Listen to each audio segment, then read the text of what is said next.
दोस्तों, कैडबरी की dairy milk India में इतनी पॉपुलर है जितनी कोई भी दूसरी चॉकलेट नहीं।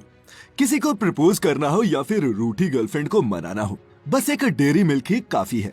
स्कूल के दिनों में तो ना जाने इस डेयरी मिल्क ने कितनों की लव स्टोरी बनाई होगी। पर कैडबरी डेयरी मिल्क के दीवानों, क्या आप जानते हैं कि आखिर ये चॉकलेट बनती कैसे है? क्या इस चॉकलेट में बीफ है? ये चॉकलेट वेजिटेरियन है या नॉन वेजिटेरियन? नहीं जानते तो अपनी आंख कान सब खुले रखें, क्योंकि आज की इस वीडियो में मैं आपको बताने वाला हूँ डेयरी मिल्क का वो सच जो आप में से कईयों के दिल तोड़ सकता है। Factified.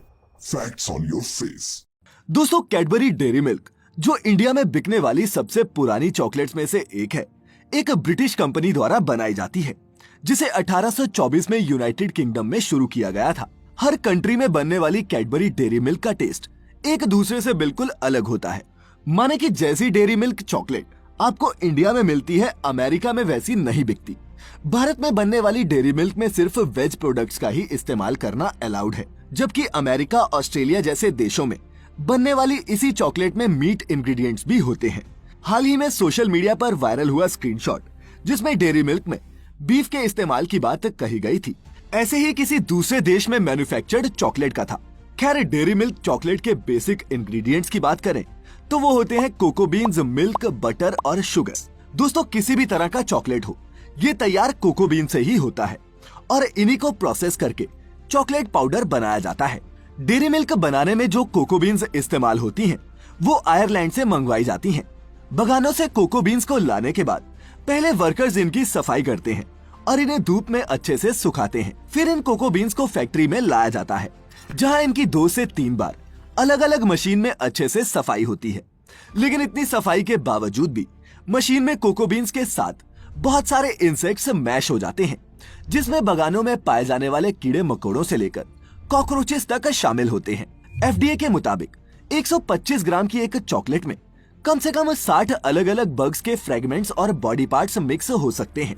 और सिर्फ इतना ही नहीं, कई कंपनीज चॉकलेट में अमाइनो एसिड को पूरा करने के लिए चूहे के बालों तक का इस्तेमाल करती हैं। और दोस्तों, ये रोडेंट हेयर सिर्फ चॉकलेट्स में ही नहीं पाए जाते, बल्कि मार्केट में मिलने वाली जेली, कैंडीज जैसे कई और भी रेडीमेड फूड प्रोडक्ट्स में भी इस्तेमाल होते हैं। चॉकलेट पाउडर तैयार होने के बाद अब बारी आती है बटर की।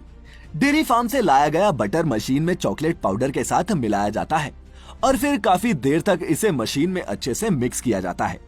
बटर और कोको पाउडर के मिक्स होने के बाद इसमें फिर शुगर मिलाई जाती है, जो इसमें मिठास भरती है। फिर फ्लेवर के लिए फ्रूट, नट्स, ओरियो या फिर दूसरे आर्टिफिशियल फ्लेवर्स डाले जाते हैं और इसे 2 घंटे तक एक मशीन में मिक्स किया जाता है। सभी इंग्रेडिएंट्स के मिक्स होने के बाद ये चॉकलेट सिरप का रूप ले लेता है।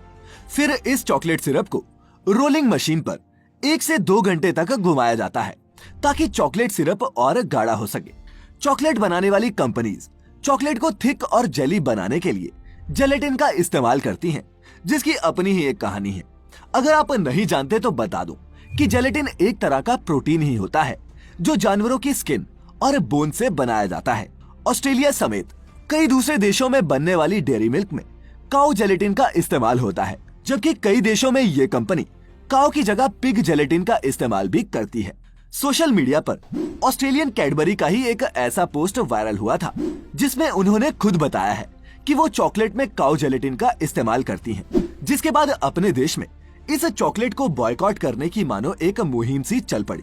पर कंपनी के मुताबिक भारत में बनने वाली डेयरी मिल्क पूरी तरह से वेजिटेरियन होती है, माने कि इसमें काऊ या फिर पिग जेलेटिन का इस्तेमाल नहीं होता। और इसका सबूत है डेयरी मिल्क चॉकलेट के रैपर पर बना ये ग्रीन डॉट, जो ये एश्योर करता है कि चॉकलेट वेज इंग्रेडिएंट से ही बनी हुई है।